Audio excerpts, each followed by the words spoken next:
So, good morning, ladies and gentlemen. Today is a very, very, very exciting day. We are launching the UAE Sustainability Blueprint. It has been 9 months in the making, so basically, we've made a new baby today. This is Jamila and my baby. But on all seriousness, the built environment sector is a critical sector for climate action. It is where the heart of the soul lives of the people. This is where we experience how people feel, where we conserve energy, where we choose to make our choices. And it is one of the largest emitting sectors. It contributes 21% to global greenhouse gas emissions, and reducing whole life carbon is absolutely essential. It is also a huge opportunity for energy conservation, and it is a key enabler for energy transition. The built environment is the key platform through which resilience is embedded within society. Without further ado, I'd now like to welcome our keynote speaker, Maza Al-Niami. She is the Director of Productivity and Demand Management for the UAE Ministry of Energy and Infrastructure and the Project Manager for the National Demand Side Management Program, who will now give our keynote address. Maza? Assalamu alaikum. So thank you, Alida, and congratulations, Alida and Jamila, for this. Can I be the fairy godmother for the baby, if it's possible? So actually, it was a great job done in less than 6 months, so congratulations again. So as part of Ministry of Energy Infrastructure, it's always we are very proud to move from the regulation part to the implementation and action part. So as Alida mentioned when she introduced me, that I'm managing the demand side management. Actually, it's one of the top program we are working on in Ministry of Energy Infrastructure. The program is actually one of the key enablers for the top priority strategies we have in UAE. UAE Energy Strategy 2050, UAE Water Security Strategy 2036, and also UAE Net Zero Strategy. We are focusing on the top consumed sectors in UAE, and on top of them definitely is the building sectors, as you mentioned, and as the experts mentioned before. We are trying to manage different initiatives, different program initiatives, activities to manage the energy saving. We are trying to reach almost 45% from energy saving and almost 50% from water saving in the building sectors. We have a couple of initiatives we are focusing on. We are focusing on the Green Building Regulation, which was launched here in Expo City 2 years ago. And today we are happy to move from the optional phase to the mandate phase by end of this year. And also managing the retrofitting for the top consumed federal buildings across UAE. And definitely a couple of initiatives that can cover the policies and the community awareness. We are targeting the five segments of a community: families, employees, tourists, students, and also workers in different sectors. So a couple of numbers I would like to highlight today is we are trying to reach almost 74 million ton of CO2 emission by 2050 in the building sector, and also managing almost a worth saving of 138 billion from the sector itself. So this is what I have today. Please stay with us. We are happy to work with the different sectors from government, local, and the private sector to keep our targets achievable by end of 2050. I know 2050 sounds like it's 30 years from now, but for our top leaders, it's like around the corner. So thank you so much. Thank you.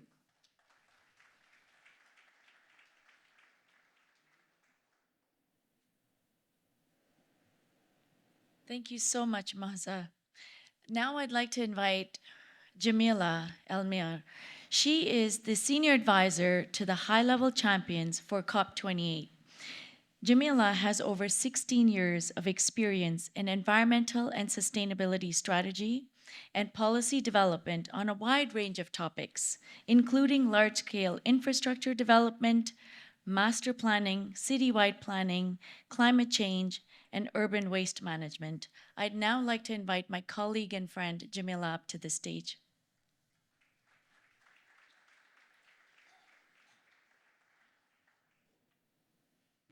Thank you, Alida. I'm just going to start with a couple of questions. Who was with us at the event in COP28? Raise your hand, please. Okay. So I'm sorry, you're going to hear some things that are a bit similar. And then another question, who is with us that's working beyond just the UAE, that has like more of a GCC regional footprint? Okay, so you're going to be our new recruits, inshallah, in the next phase. I'm just letting you know. I will go through the story again, so apologies for those that already know it, especially our core group, because you've lived with us throughout this birth, I think.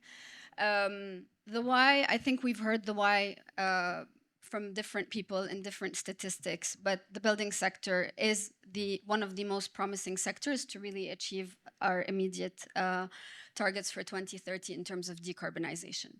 And you can see that for the UAE, building on what Engineer Musa was saying, really it represents over 80% of the decarbonization targets we have for the country by 2030. So really we have to pour our efforts into this sector. The who really are the heroes. So, Engineer Musa mentioned Alida and myself, really, it's Emirates Green Building Council. It's every single developer and developer representative that sat with us these many hours, sharing your insights, sharing all the lessons learned you've built up over the past 2 decades and more in terms of talking to suppliers, talking to your designers, your consultants, challenging them, talking to your internal cost control departments and fighting against value engineering. These are really the people that were part of our working group, shared their knowledge with us, and then this is what the report really summarizes. So it won't be a super technical report. This is the next phase. The next phase is really to dig into the detailed specifications. This is an overview of what are the big opportunities we have to capture immediately. So what did we find out? What did we map?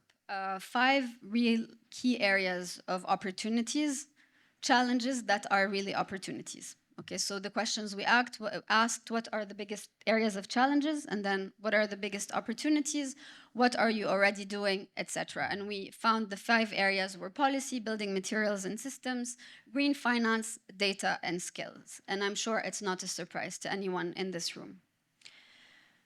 If we go into the detailed findings, and this is what the report covers really, so this is really like an executive summary of the report itself. In terms of policy, you have the building codes. We know different emirates have different building codes.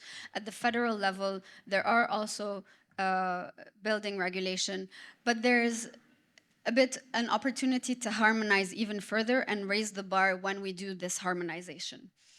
In terms of energy policy, some of you who are familiar with the sector will know that there are differing energy policies in different emirates. So Dubai allows, for example, built-in PV.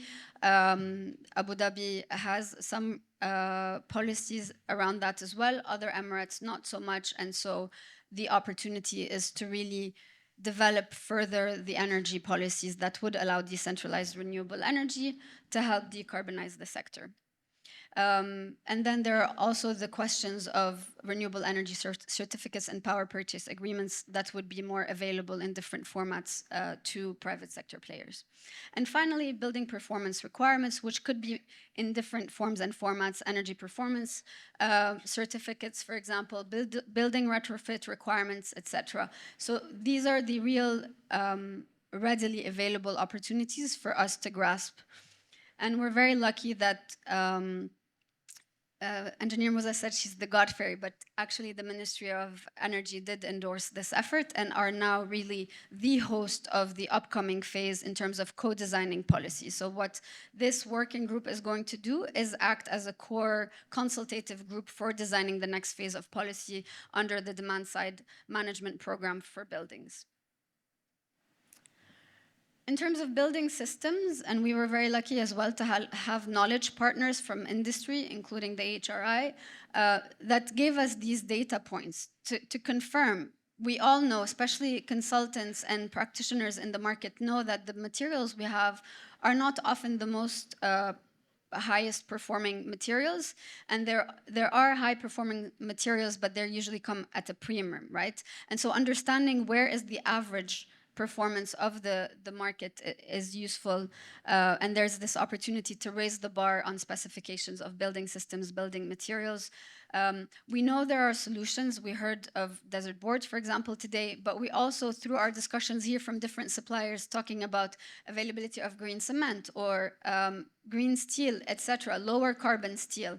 And just sharing this knowledge, the suppliers that we've already mapped out through our private procurement would help spread the word and then create the demand to shift the market.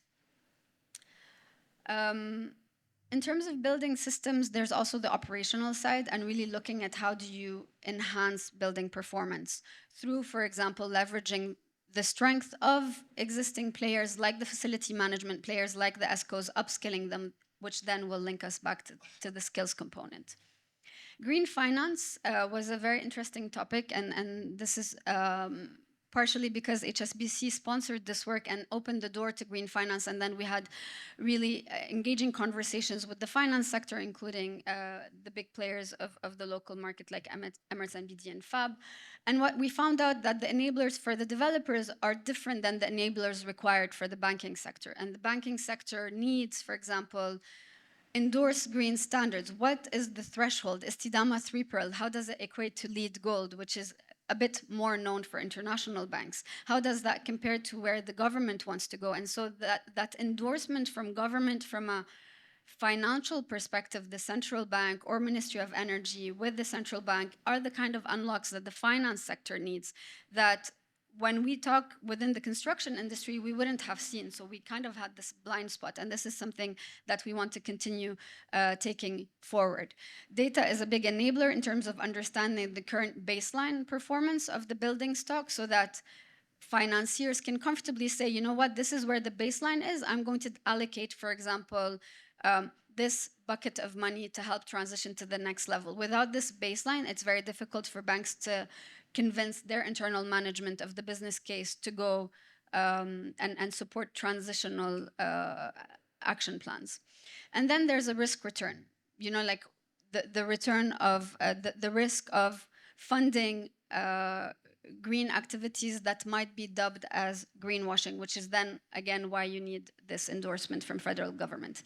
And finally, data and skills. Again, I don't think this will be a surprise, but we identified several gaps. So data will help consultants tighten their specifications. We hear a lot of over-design, especially in cooling and building materials, over-design in electricity load, water connection load, etc.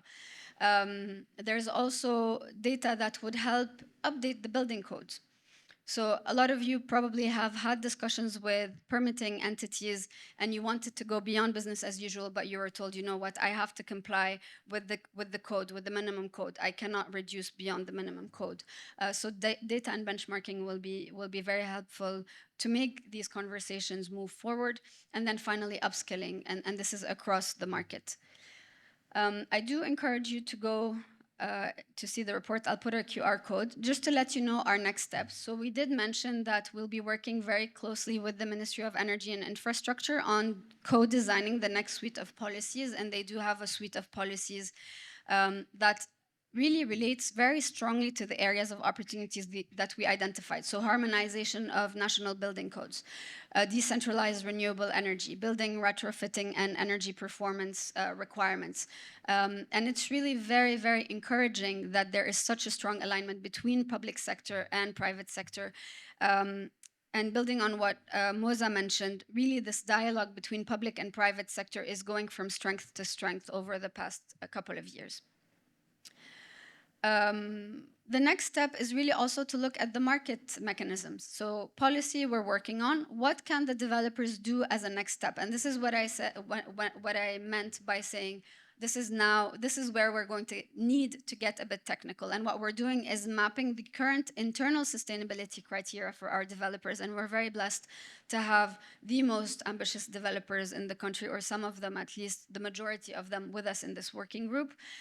Mapping their internal criteria, looking at what these common criteria are, and then signaling to the market, you know what, these 10 or 12 or 15 mega developers have committed to these requirements. So if it's green steel or green concrete, the steel and concrete manufacturers will know, okay, this is the demand, and I can comfortably invest in supplying that requirement without, and I'll know there will be offtake. And finally, continuing the finance discussion, which is relatively new for us players. So we're really bringing in the finance sector to help us articulate it better and then articulate that back to federal government. This is, in a nutshell, what we achieved. I do encourage you to download and look at the report. Any developers that are not part of the group, we encourage you to join. Emirates Green Building Council have their doors open, and they're really the host and umbrella for this effort. And yes, look forward to continuing the journey. Thank you.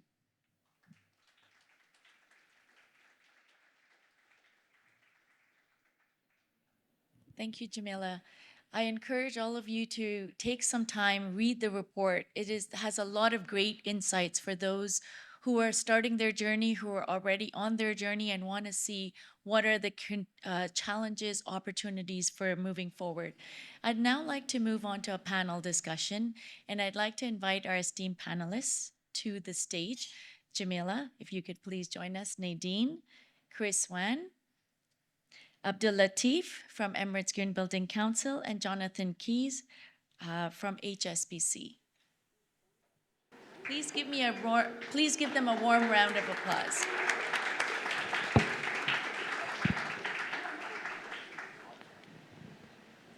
Jamila has very kindly stepping in, as Moza had to leave early today. Thank you, Jamila. Yes, and Aisha as well. And Nadine will be joining us as a youth representative. I'll have 2 minutes, and if 1 minute and everyone can just introduce themselves, that would be great. Latif, we'll start with you. Thank you. Abdul Latif Al-Bitawi, Emirates Green Building Council Director. It's a pleasure to be here and looking forward to this engaging discussion. Hi, everyone. I'm Nadine Abouda, Built Environment Associate for the Climate Champions team. It's been a pleasure being a part of this initiative and looking forward to this discussion. Hi, I'm Jonathan Keys from HSBC. Great to see the report finally launched and looking forward to next steps. Thank you. Hello, everyone. My name is Chris Wan. I'm the Associate Director for Sustainability and CSR at Masdar City. Thrilled to be here. Jamila.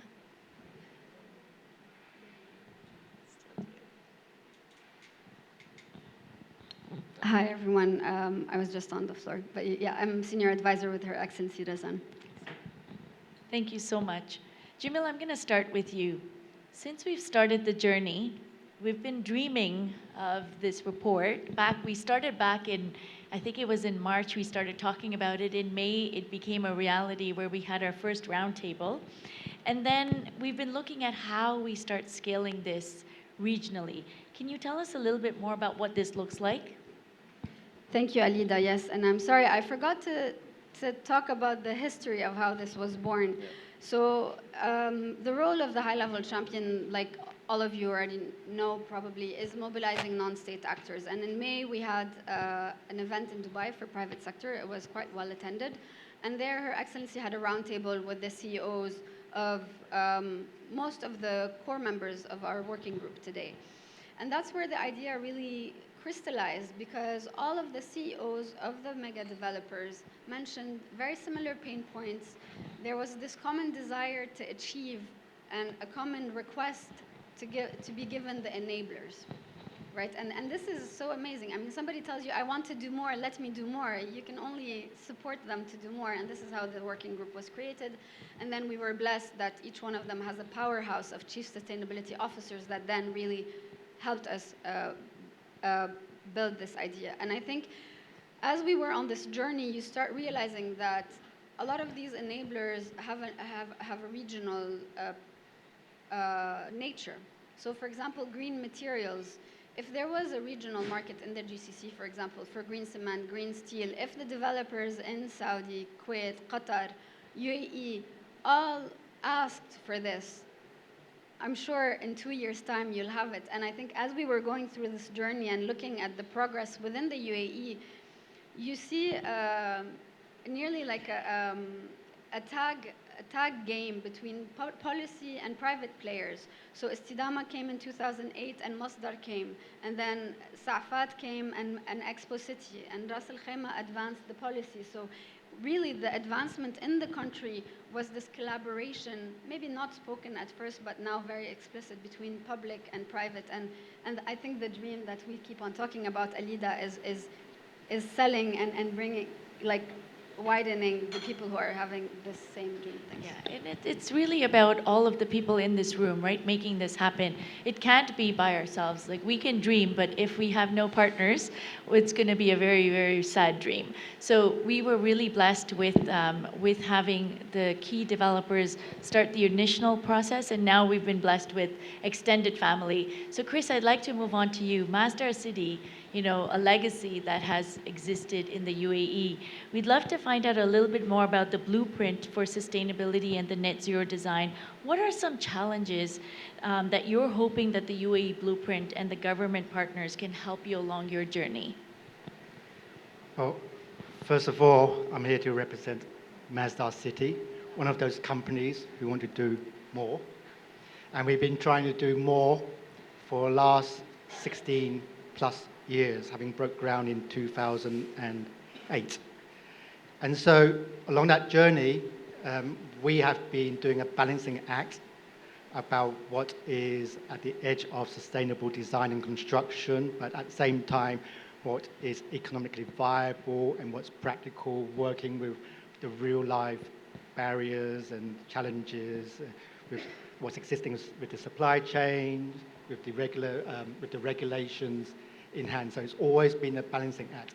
Our aim is to, within that balancing act, is to move that balancing line upwards. And so, having understood that, one also has to realize that Masdar City is not a huge project in its own right. And whereas over the last 15 years, we've shifted from 40% energy saving, because we're declaring that is what you could do affordably and be profitable 15 years ago, today we have in progress completed or either construction 7 net zero energy buildings in operation at Masdar City, and all within a commercially viable manner. So how we did that was really about adopting all these practices, sustainable practices, but we had to work extra hard in all the other areas. High performance buildings, super efficient buildings, very high net to gross in the developer's language, just to compensate, to make it affordable. With a view of using some of the better materials, the low carbon concrete and steel, just to demonstrate on the ground that they can actually work in practicality.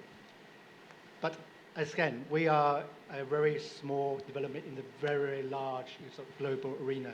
So with this, the UAE blueprint, and working with an amazing team here, the most important thing for us was actually just being part of a wider community and part of being inclusive, and the whole concept of leaving nobody behind. So where we're exploring up here, we understand that the whole development moves in a range. You've got people who are pushing boundaries, and that's our day job, that's what we love to do. But we also have a lot of people who are working under different kinds of scenarios, under different kind of practical pressures. So sharing that knowledge is really about what are the best practice, but understanding practicality to move the other end of the scale. So the top and bottom moves upwards together, right? And understand those pain points, and we're not talking about what you're best at, but what are the the weakest point across the whole sector, and tackling them was probably the best part and most valuable part of being part of this blueprint.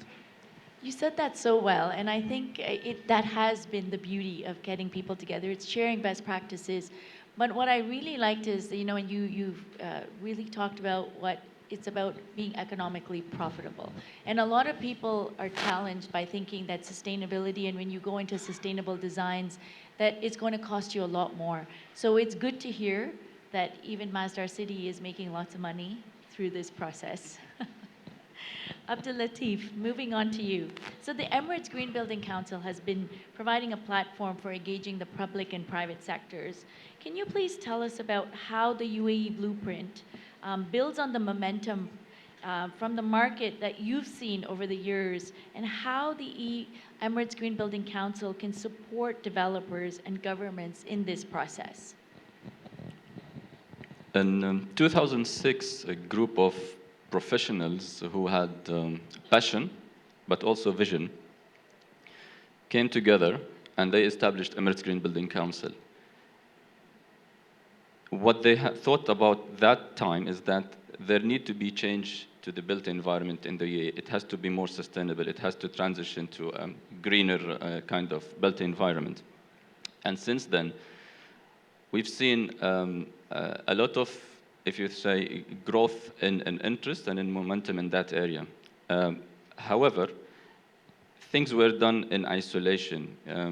Some developers who were pioneers, like Majid Al Futtaim, Al Dar, Masdar, ICD, Brookfield, AD Ports, and others, they had started their own journeys towards, you know, a greener or a more sustainable built environment. But that was not enough. On the other hand, the laws, regulations started also picking up, but also that's not yet enough. So what we've seen in this blueprint, an opportunity to bring all these, I would say, powerful players in the market here together, and then have a united voice, if you say, where we can convey a message to everyone, other developers, consultants, manufacturers, suppliers, and the regulators as well, that we can improve our built environment, we can build more sustainable, and as Chris and Alida, you touched upon, this is all feasible, makes a lot of economic sense. It's not just spending money, but really it's a worth investment. So this opportunity we found in the blueprint, and that's why we got very, very excited when we had the first discussions and meetings with you, and that's really complement what the council does. Now, to move forward, the council has the network, the connections with different key players, not just locally, regionally, and internationally as well. So, as Jamila quickly pointed out in her presentation, the next steps, we want again to bring together those key developers and listen from them and hear from them how we can take further steps, but also help influence changes in policies and regulations locally, help influence what other developers will do in the future, and then really, if I would say, kind of disrupt the market of the built environment and really move towards achieving the agendas of the companies themselves, but also the commitment of the UAE as a country for 2050. Disruption will definitely do. I think that you've touched upon some really key points here. And I think one of the main things that people have sometimes overlooked is that climate risk is financial risk. So as much as we can benefit from it, there's also an opportunity for you to lose a lot of money if we don't start acting fast. On that note, Jonathan, I'm going to move on to you. Financial institutions have been engaged in this process for a while now, and especially in the UAE region, it's starting to emerge, green financing. However, there's still challenges that the bank faces, and when we had our round table, there was a lot that came up in terms of what were the key challenges that the bank faces as they start looking at how they can start financing projects. Can you talk a little bit about what banks actually need from developers and government partners in order to improve identification of these projects for green funding? Sure, thank you, and thank you for being here. It's a great platform. I think to start, I heard this the other day, and it's really impactful. The emissions and the climate impact that we're going to have in the built environment for 2030 are buildings that exist now. So that's the problem already there. And the buildings that are going to exist for 2050 are being built now. So it's not like we have any time because they're built for a long time. It's actually the problem that needs to be addressed now. So for things like renewable energy, you can keep adding supply up until 2050, and it will bring those emissions down. The built environment doesn't work like that. So addressing it now is really important. One of the findings was access to green finance, and that really is actually just access to finance. Green finance is great. It is an enabler. It is great to market and to say that, you know, this building is green and we're on our journey. But one of the biggest problems is how do we actually finance all of this easier? The easiest way and what works currently is when a developer from day one states that this project, this development will be sustainable or net zero. Straight away, there's enough evidence generally that we can certify that, and it's very easy to finance. When that signaling to the market doesn't happen, it's very hard to then play catch up and start financing and call it green and take on the risk whether or not this development will actually become sustainable. As you said, a lot of it is managing risk, future and current. So signaling from the market for developers. The other one is exactly what we've talked about, the international standards. And, you know, LEED is good, the local ones are good. There needs to be a lot of comfort, a lot of endorsement, and a lot of standardization so everyone acknowledges that green building standards and green building codes and things like that are actually creating that stock of actual sustainable net zero green buildings. That will really help the finance to flow. The next thing I'll say, and there's been a lot of talk about, you know, new products, building codes need to be flexible enough to allow climate tech, property tech, new technology to be used so that there's actually a market for those new products. As you mentioned, creating supply, creating demand. So ensuring that those standards become flexible for a lot of the technology that will come to help green finance and help the transition in the built environment is going to be a real key enabler to make sure that we get there. Excellent. Thank you so much. And I think it is about financing. It's about channeling the funding where it's required in order for us to thrive in the future. Nadine, I'd like to move on to you. You know, the youth of the future really are concerned about the environment. I'd love to hear your views about how you look at the UAE blueprint as an enabler, and what are you as a youth representative looking forward to during this collaboration? Thank you so much. First of all, I just want to thank everyone here who participated in the development of the blueprint. It's been an amazing journey, and to see what we were able to achieve in just a few months is incredible, and to be able to learn from all of these people. The UAE blueprint is a really important initiative that is going to drive change in the sector, in the UAE, and hopefully in the region. And I think it's really important that for someone who represents the youth to be a part of this. Youth are deeply, deeply concerned about urgently addressing climate change, and I think that's been very clear. And I think we're able to drive that momentum and urge, you know, non-state actors, developers, and governments to take action now. We are the future workforce, we're the future consumers and future leaders, and it's really important for us to be a part of this and to be engaged in key decisions and key developments such as, you know, designing spaces, building communities, because we want healthy and resilient communities for everyone. So this built environment blueprint is pivotal for everyone, and it's really important to understand the value that it brings and the value and key role that youth can play as well. We do bring innovative and fresh perspectives, and we're willing to challenge the traditional approaches when it comes to developing communities and cities. It's also really important to acknowledge that one of the key takeaways of the blueprint was a skills gap. So we require a lot of upskilling and capacity building, and the future of the workforce is youth. So it's important to be a part of these discussions. It's important to engage youth organizations, work on knowledge sharing, and be a part of these processes, as well as developing key policies to drive this change in the sector. And another aspect and key takeaway of the blueprint was, the data gap, the availability of data for all the stakeholders and benchmarks. And technology is a key part of that. We as the youth generation, we're very tech savvy. We don't only make TikTok videos. We also want to ensure that we learn how to optimize technology and use it to, build more efficiently, to get the data that we need, and make it available for everyone so we can constantly improve on our performance. So I think being a part of this blueprint was very valuable, and I hope that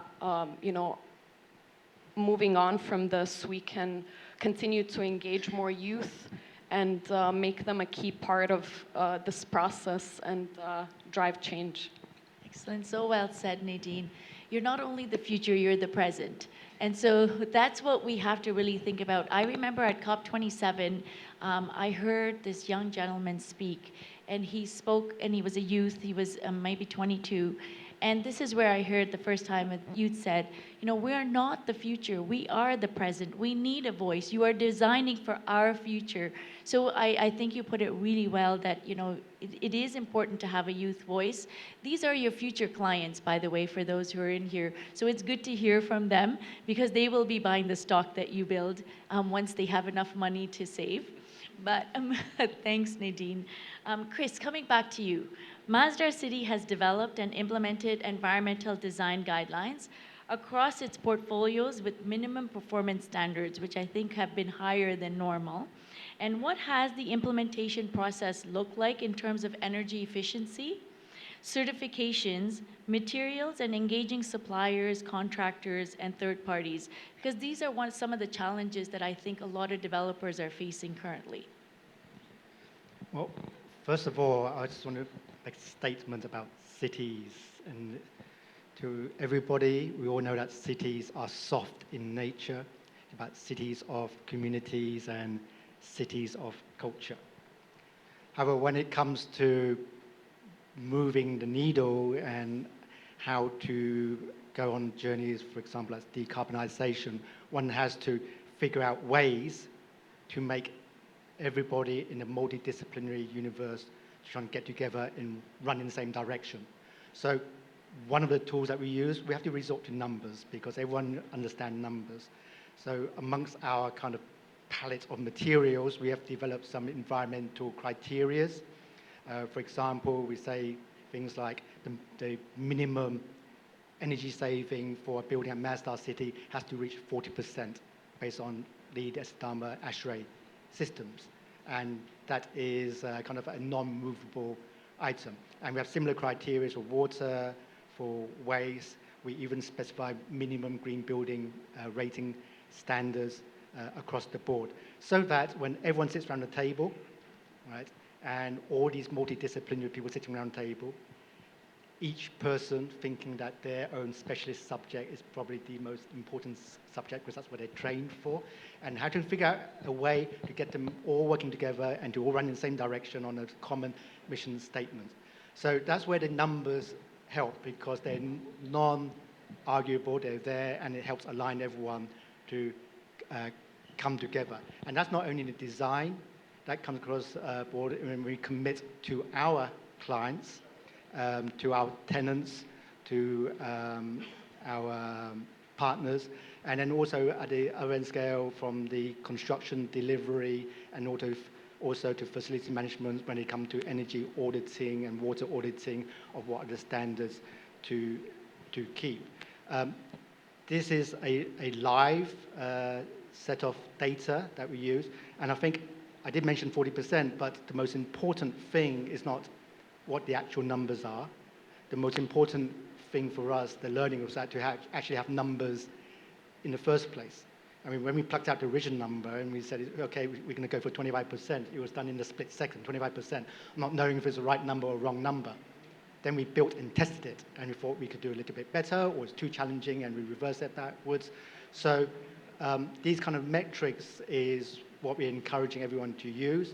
And in our engagement with the wider party here, we are also suggesting that hard metrics are the numbers that we can gradually move up so that a tide moves up with it, and hopefully that we can make a contribution to uplifting everyone that we come in contact with. Thank you. Can I just add, I mean, that's a perfect example of then work that the finance community would then consume. You know, we will try to make an opinion as a bank, you know, what is ambitious enough in the built environment for us to consider it green and want to really finance? You know, is 20% or should it be 25%? Is it 30%? You know, what's really ambitious and also what's feasible, so it's flexible. But having that data then lets us make that call. It's clear, it's non-negotiable, it's very easy to understand, and then we can make that decision, and it should, in theory, make things easier for everyone. So that's the type of work that needs to happen. If there isn't impositions or penalties or government standards that regulate and sort of mandate that. So that voluntary is what's going to work at the moment. Just adding one note to that, we do have a Mazda Green REIT, a real estate investment trust, where we gather up all our building portfolio. So the standards inside them are very clear. And so when we're engaging with the financial community, with Abu Dhabi Global Markets and the banks, first of all, we found it to be advantageous to have this green portfolio in terms of the financing side. So there is a financial kind of advantage there.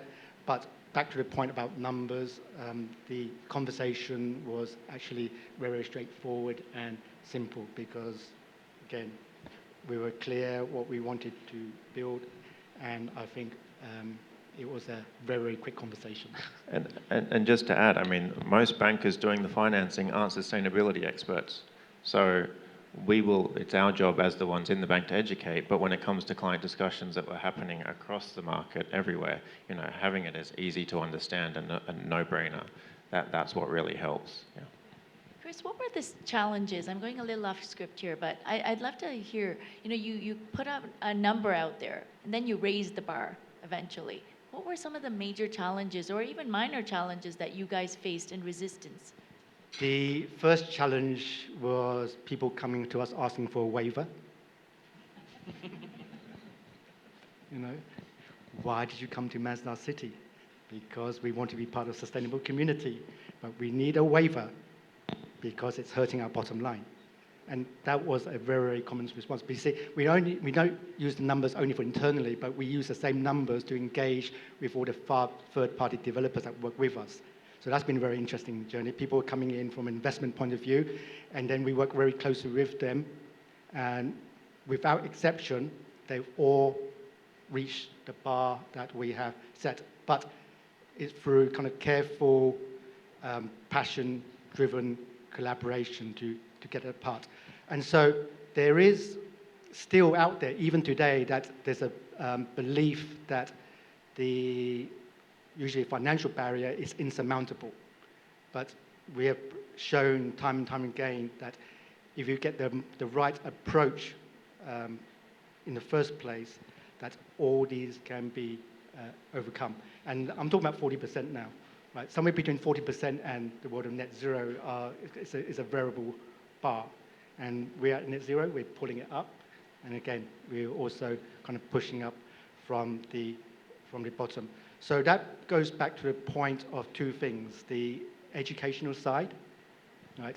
And it's not education about hardcore environmental science, right? It's more like education about the empathy of putting your own specialist subject in second place, which is the solution to get agreement, to understand that the person talking in front of you, who's probably resisting you, has a reason to say what he's saying. So Mazda City really about, for me, my personal journey is 15 years of learning how to work together, to try to harmonize with the environment. It's magical.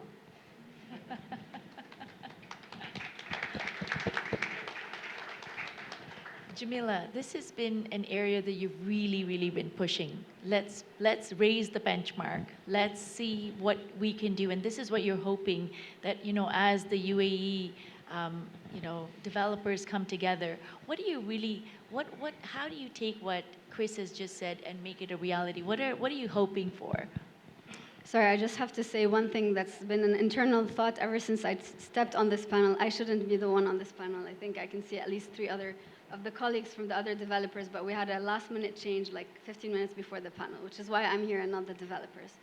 I think it's only a natural progression. Again, I mentioned how this all started. It started by this, it's like a positive frustration from the developers saying we want to do more, but we have so many blocking points. And so what we're doing together is discussing how we can move forward. And I think what's very, very clear is that you have many doors to knock. So the policy door, we knocked, we have an open dialogue, it will take time. And the other door is what we have in our books. I mean, we heard a lot from Chris, and every single developer, and I can name them, we're gonna put a picture and take a family picture. And honestly, you just go to the logos that are with us on the report when you download it, and you see who's been working with us, and we have more joining, which is very, very inspiring. I've been in the country for 16 years, and I think this has been the most inspiring working task, honestly, in these 16 years. Not to say there aren't other success stories, of course. But it's only a natural progression. We are continuing this together, and I think, honestly, if we don't go forward, we're going to lose our members. They won't be interested. Nobody's interested in coming and discussing problems. So the people who are with us on the table are committed, and they know that this is something they have to give as well, right? So they're being heard by policymakers, they have to give. We will ask, the next phase is voluntary sustainability criteria that the market will commit to as a signal to the suppliers. I've challenged Jonathan, because, you know, the finance sector are saying, okay, we need these standards to be endorsed by federal government. We need to benchmark how LEED compares to Estidama, and if we put energy certificates. I'm like, okay, we can do all of that, but you have to give us something new in return. Like, what's the new financial product? So we are yet to see, and unfortunately, I can't argue very strongly in the finance space yet, but I will learn, yes, so yeah. Always on the move, right? I also think the conversations that have happened in the blueprint conversations have been so enormously beneficial for people, not only for the people who are giving, but even for the recipients. Like we've sat, I would say Emirates Green Building Council, HSBC has been part of it, high-level champions. It's just been such an enriching conversation. Abdul Latif, I'd like to come to you now. The Emirates Green Building Council has developed the Green Building Retrofitting Guidelines. Now, to serve as a tool to develop technical capacities and skills among industry professionals and other stakeholders. What have been some of the measured impacts, and how can we take retrofitting further? Because that seems to be one of the major challenges, right? Retrofitting is not as common in the region. It is indeed, and not only did the council prepare the guidelines, but the council also developed a training package. So again, to provide upskilling and build capacity in retrofitting. And at the beginning, it attracted a lot of interest, both the guidelines and the let's say the training program. And we've seen different governments or municipalities have put targets to retrofit governmental buildings, and there was, I think, if you say, some kind of a pace, but then it slowed down. Although we've done a study that the most or a high percentage of the respondents said that it's doable, it's feasible to retrofit buildings. But we also have identified challenges. Again, we come back to policies, regulations, to availability of finance, and then skills. But also each sector has its own challenges. You talk about hospitality, health, education, industrial, and so on. They have different challenges, so we have to be aware of that and very careful. To be honest, personally, I don't know what to do next to really encourage everyone to do retrofitting. Amongst our members, we have developers or companies who've proved that retrofitting is very feasible. Okay, it improves their bottom line, but it improves their assets, and it improves the operation of their assets. So I don't know what more need to be said to encourage everyone really to join on that. So I will use this platform again to say, please, if anyone has anything to say about why retrofitting is not really taking that expected pace, please let us know as a council. We have open doors to everyone, but this is something very important. We have thousands of buildings existing, and unless they are really upgraded, there is a question: can we achieve the targets set by the government and even by the companies themselves? I just have two ideas, and we've discussed it, green finance, so maybe if the banks gave a bit of incentives to retrofit. No, but I think also what we realize is people don't know the financial benefit in numbers, they just hearsay, and then when it comes to capital investment and, if the budget's a bit tight, they worry. So I think maybe getting real examples, and I think Eldar, we heard it in the news, but, like really saying, okay, I invested X and my return was 3 years, from developers themselves saying that. I think it would encourage other players. But yeah. Just very quickly on that, one thing that might help. Eventually, as banks have to realign their portfolio to more energy efficient buildings, if you don't do the retrofitting and you don't meet certain standards that eventually will come, there will be stranded assets, and it will be harder and harder to get access to capital. So it's in your interest to start doing that now as well. Not saying there won't be money out there, but it will get harder to get to. Are you going to make financing more favorable? You just want me for my money up here. I see what's going on. We've run out of time. We had a couple more questions, but I think we'll wrap it up. I think this has been an engaging conversation. We identified, I think Nadine, you touched on the skills gap, which I feel like is one of the major areas we need to fill. The individuals who are running your businesses technically don't know where we're moving towards. So we have to fill that gap. We need financing as part of as a partner in order to see how the built environment is going to transition. And so for all of your thoughts and for the engaging conversation, I wanted to thank you. Thank you, Jamila, for stepping in, and Nadine, and Chris, and Jonathan, and Abdul Latif for this amazing conversation. Thank you so much. Thank you. Thank you. I'd now like to invite Khalid Bushnak, the chairman of the Emirates Green Building Council, to give some closing remarks. Khalid is an entrepreneur, founder of several companies and in construction consultancy, retail and services, amongst which is energy management services. Emirates being one of the first energy efficiency solution providers in the Middle East. Khalid.